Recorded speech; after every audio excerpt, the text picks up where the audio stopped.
अस्सलामुअलैकुम नाजरीन।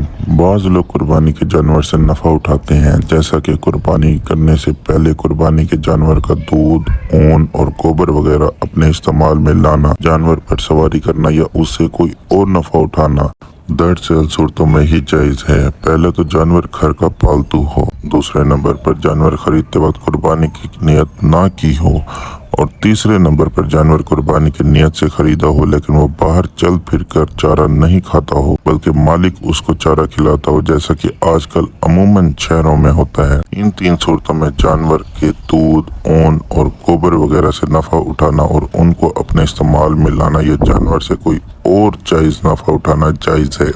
लेकिन अगर जानवर कुर्बानी की नियत से खरीदा हो और वो बाहर चल फिर कर चरने पर गुजारा करता हो तो उसके दूध, ऊन वगैरह से नफ़ा उठाना दुरुस्त नहीं।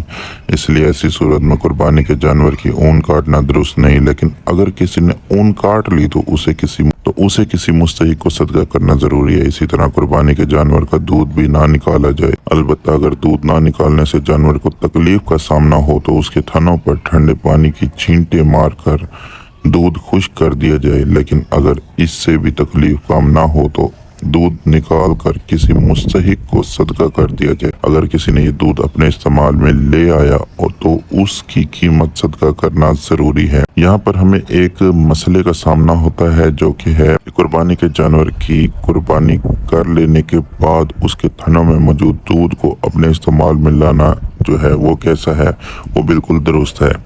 इसी तरह इसकी ऊन को काट कर अपने इस्तेमाल में लाना भी दुरुस्त है जब कुर्बानी हो जाए। लेकिन इस दूध और ऊन को रकम के इवज़ फरोख्त करना दुरुस्त नहीं है। अगर किसी ने ये फरोख्त कर लिए तो उनकी कीमत सदका करना इंतहाई ज़रूरी है।